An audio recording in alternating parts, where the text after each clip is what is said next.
এমালগেশ্যনৰ প্ৰক্ৰিয়াটো সেইটো continuous process আমি চাই আছোঁ যে একেটা মানে কি কয় কম্পাউণ্ডৰ অধীনত যিবিলাক স্কুল আছে LP ME ক'ৰবাত যদি একেটা ঔষধৰ মাজতে যদি আছে সেইবিলাক আমি এমালগেমেশ্যনত আনিছোঁ আৰু ক'ৰবাত high school LP school ME school একেলগে যদি আছে ইয়াৰো এটা এমালগেমেশ্যনৰ মানে এই কামবিলাক আগতেও কৰিছিলে এতিয়াও কৰিব লগা নিশ্চয় কেইটামান আছে সেই দিশটো চোৱা চিতা কৰিবৰ কাৰণে ক'ত আৰু কিমানটা স্কুল তেনেকুৱা ধৰণৰ এমালগেমেশ্যনৰ কাৰণে আকৌ কৰিব লগা বাকী আছে এই কামখিনি কৰিবৰ কাৰণে লিষ্ট প্ৰস্তুত কৰিবৰ কাৰণে ডাইৰেক্টৰ এডুকেশ্যনক ইতিমধ্যে নিৰ্দেশ দিয়া হ'ল ভেকেণ্ট পোষ্ট আমাৰ আমি দুটা কেটেগৰীত আছে ফাৰ্ষ্ট কেটেগৰী হ'ল আমাৰ LP UP ইয়াৰ কাৰণে যিখিনি ভেকেঞ্চি আছে এই ভেকেঞ্চি টোটেল 984 আছে আৰু এইবিলাক ফিল আপ কৰিবৰ কাৰণে যিটো SIও এপ্ৰুভাল পাব লাগে অসম চৰকাৰৰ পৰা আমি পাইছোঁ আৰু OCৰে আমি এই 984 পোষ্ট যিটো আছে LP UP যিসকল টেট কোৱালিফাইড আমাৰ কেণ্ডিডেট আছে এওঁলোকৰ আমাৰ এপইণ্টমেণ্ট দিয়াৰ প্ৰক্ৰিয়া আৰম্ভ কৰিব আমি ইতিমধ্যে এটা ষ্ট্ৰং কমিটি গঠন কৰিছোঁ আমাৰ স্ক্ৰুটিনি এণ্ড ছিলেকশ্যন কমিটি এওঁলোকে এতিয়া গোটেই ডকুমেণ্টছবিলাক খণ্ডকৈ ৰিভেৰিফিকেশ্যন কৰিছে আৰু ৰিভেৰিফিকেশ্যন কৰাৰ পাছত মই আশা ৰাখিছোঁ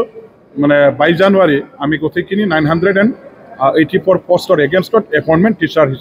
এপইণ্টমেণ্ট আমি দিব পাৰিম ইয়াৰ পিছত আমাৰ চলিব মানে 901 graduate and post graduate teacher আছে এওঁলোকৰো আমি এপইণ্টমেণ্ট দিয়াৰ কাৰণে প্ৰক্ৰিয়া আৰম্ভ কৰিছোঁ আমি কিছুমান আমাৰ যিবিলাক ভাল এডুকেশ্যনিষ্ট আছে ভাল তেনেকুৱা আমাৰ মানে কি কয় শিক্ষাবিদ আছে এখেতসকলক লৈ এটা কমিটি আমি গঠন কৰিবলৈ লৈছোঁ এই কমিটি গঠন কৰাৰ পাছতে আমি এডভাৰটাইজমেণ্টৰ ব্যৱস্থা কৰিম আৰু ইণ্টাৰভিউ পাতাৰ ব্যৱস্থা কৰাৰ পাছত যোগ্য আমাৰ ছাকচেছফুল কোৱালিফাইড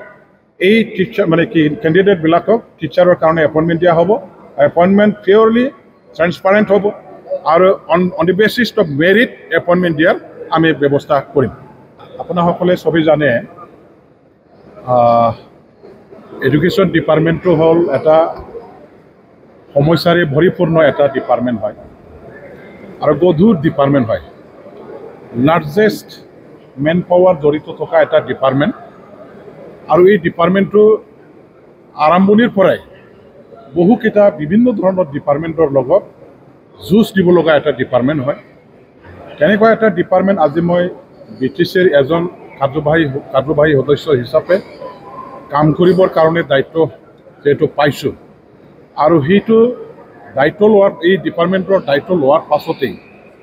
এই ডিপাৰ্টমেণ্টৰ যিবিলাক আমাৰ সমস্যা আছে যেনেকৈ আমাৰ চৰকাৰী স্কুলবিলাকত এতিয়া ছাত্ৰ ছাত্ৰীসকল যথেষ্ট কমি গৈছে ছাত্ৰ ছাত্ৰীসকলৰ কমি যোৱাৰ মূল কাৰণটো কি ইয়াৰ আমি মূল কাৰণবিলাক এটা মানে সমস্যাবিলাক মানে জানিবৰ কাৰণে চেষ্টা কৰিব লাগিব আৰু সমাধানৰ ব্যৱস্থা ল'ব লাগিব লগতে আমাৰ স্কুলবিলাকত ক'ৰবাত বহুত তেনেকুৱা এনৰলমেণ্ট আছে অথচ টিচাৰ নাই টিচাৰ নিদিয়াৰ ফলত ছাত্ৰ ছাত্ৰীসকলৰ উচিত শিক্ষা তেখেতসকলে লাভ কৰাৰ বেলেগ যথেষ্ট ক্ষতিগ্ৰস্ত হৈছে আৰু এই স্কুলবিলাকত আমি উপযুক্ত পৰ্যাপ্ত পৰিমাণৰ ৰেচিঅ' হিচাপে টিচাৰ এপইণ্টমেণ্ট দিয়াৰ কাৰণে কি ব্যৱস্থা ল'লে ভাল হ'ব সেইটো মই খুব গুৰুত্ব সহকাৰে চোৱা চিতা কৰিছোঁ অসম চৰকাৰৰ এটা পলিচি আছে ৰেচনেলাইজেশ্যন অফ দি টিচাৰ্ছ য'ত যেনেকুৱা ধৰণৰ ছাত্ৰ ছাত্ৰীসকল আছে ঠিক তেনেকুৱা ধৰণৰ এই একে সংখ্যাৰে মানে যিমানখিনি থাকিব লাগে এই হিচাপে টিচাৰ তাত এপইণ্টমেণ্ট দিয়া গতিকে য'ত নেকি ছাত্ৰ ছাত্ৰীসকল নাই সংখ্যা বহুত কম অথচ টিচাৰৰ সংখ্যা বেছিকৈ আছে ছাত্ৰ ছাত্ৰীৰ সংখ্যাতকৈ বেছি টিচাৰৰ সংখ্যা য'ত আছে সেইবিলাকৰ পৰা আমি টিচাৰসকলক ট্ৰেন্সফাৰ কৰি য'ত ছাত্ৰ ছাত্ৰী বেছি আছে আমাৰ টিচাৰ নাই এইবিলাক স্কুলত টিচাৰ লৈ যাবৰ কাৰণে ব্যৱস্থা এতিয়াও অসম চৰকাৰৰ যিটো নীতি আছে সেই নীতিটো আমাৰ ইয়াতো চলি আছে ইয়াৰো ব্যৱস্থা কৰি থকা হৈছে আহি আমি দেখা পালোঁ যে আমাৰ বহুকেইটা ভেঞ্চাৰ স্কুল আছে ME স্কুল LP স্কুল হাই স্কুল আৰু কলেজ এইটো ডাঙৰ আমাৰ কাৰণে চেলেঞ্জ হয় ভেঞ্চাৰ কলেজবিলাক প্ৰভিঞ্চিয়েলাইজ কৰাটো হ'ল আমাৰ এডুকেশ্যন ডিপাৰ্টমেণ্টৰ এটা ডাঙৰ চেলেঞ্জ আৰু সেই চেলেঞ্জটো আমি এতিয়া সন্মুখীন হৈ কেনেকৈ সমাধান কৰিবৰ কাৰণে ব্যৱস্থা বা পদক্ষেপ লোৱা দৰকাৰ আছে সেইটো খুব গভীৰভাৱে চিন্তা চৰ্চা কৰি পেলাই কিছুমান নীতি গ্ৰহণ কৰিবলৈ আমি এতিয়া আগবাঢ়িছোঁ। মূল কথাটো হ'ল যে আমি 2003 চনৰ যিটো BTC চুক্তি সেই চুক্তিৰ আধাৰতে BTCৰ আমাৰ এডুকেশ্যন ডিপাৰ্টমেণ্টৰ সমস্যাবিলাক সমাধান কৰিবৰ কাৰণে আমি ব্যৱস্থা ল'ব লাগিব। আমাৰ ভাৰত চৰকাৰ অসম চৰকাৰ আৰু BLTৰ লগত যিটো চুক্তি স্বাক্ষৰিত কৰা হৈছিল সেই সময়ত এডুকেশ্যন ডিপাৰ্টমেণ্টৰ এটা ট্ৰেন্সফাৰ যিহেতু ছাবজেক্ট আছিলে আৰু ট্ৰেন্সফাৰ ছাবজেক্ট হিচাপে আমাৰ এটা ক্ষমতা এই চুক্তিৰ দ্বাৰা দি আমি লাভ কৰিছিলোঁ সেইটো হ'ল লেজিছলেটিভ পাৱাৰ, আইন বনোৱাৰ এটা আইন প্ৰণয়ন কৰাৰ এটা ক্ষমতা। এই হিচাপে আমাৰ হাতত হস্তান্তৰিত কৰা 40টা বিভাগটো আমি কেনেকৈ চলাব বিচাৰোঁ, আমি বিভাগবিলাক চলাবৰ কাৰণে কি কি নিয়ম কানুন বনাব লাগে, আইন কানুন বনাব লাগে, এইবিলাক গোটেইটো বনাবৰ কাৰণে আমাৰ সম্পূৰ্ণ অসম চৰকাৰৰ লেখীয়াকৈ এটা ক্ষমতা আছে, যিহেতু লেজিছলেটিভ পাৱাৰ আছে। গতিকে এতিয়া আমি এইবাৰৰ পৰা আমাৰ অসম চৰকাৰে আপোনালোকে যোৱাবাৰ বিধানসভাত যিটো দেখা পালে যে 2025 আমাৰ মানে স্কুল বা টিচাৰ প্ৰভিঞ্চিয়েলাইজেশ্যনৰ কাৰণে যিটো এটা এমেণ্ডমেণ্ট বিল আনিছিলে সেই সময়ত আমাৰ অসমৰ মুখ্যমন্ত্ৰী ডাঙৰীয়া দেৱৰ লগত আলোচনা কৰিলোঁ, আমাৰ শিক্ষামন্ত্ৰী ডক্টৰ ৰণোজ পেগু ডাঙৰীয়া দেৱৰ লগতো আলোচনা কৰিলোঁ। আমাৰ এটা বুজা পৰা হৈ গ'ল। আমি ক'লোঁ যিহেতু BTC এটা ট্ৰান্সফাৰ ছাবজেক্ট আৰু লেজিছলেটিভ পাৱাৰ যিহেতু আছে আমাৰ হাতত আছে আৰু যিহেতু অসম চৰকাৰে এতিয়া 1/1/2006 বেছ ইয়াৰ কৰি স্কুল কলেজ প্ৰভিঞ্চিয়েলাইজেশ্যনৰ এটা কামটো তেওঁলোকে আৰম্ভ কৰিছে আৰু সেই মৰ্মে যদি প্ৰভিঞ্চিয়েলাইজ কৰা হয় 1/1/2006 বেছ কৰি পেলাই তেতিয়াহ'লে আমাৰ অঞ্চলবিলাকৰ স্কুল কলেজৰ প্ৰভিঞ্চিয়েলাইজেশ্যন কৰাৰ বেলেকাত যথেষ্ট আমাৰ ক্ষতিগ্ৰস্ত হয়। আমাৰ স্কুল কলেজবিলাক প্ৰভিঞ্চিয়েলাইজ নহয়, আমি ডিপ্ৰাইভ হ'ব লগা হয়, সমস্যা আৰু বেছিকৈ জটিল হ'ব। ইয়াৰ কাৰণে আমি এটা পলিচি ল'লোঁ, এটা বুজা পৰাত আমি আহিলোঁ অসম চৰকাৰ BTC চৰকাৰৰ মাজত যে BTCৰ হাতত যিহেতু শিক্ষা বিভাগটো গঠাই দিয়া আৰু লেজিছলেটিভ পাৱাৰ আপোনালোকৰ যিহেতু আছে, গতিকে আপোনাসকলে আপোনালোকৰ ইচ্ছামতে আপোনালোকৰ আইন বনাই আপোনালোকৰ স্কুল কলেজবিলাকত প্ৰভিঞ্চিয়েলাইজেশ্যন কৰিবৰ কাৰণে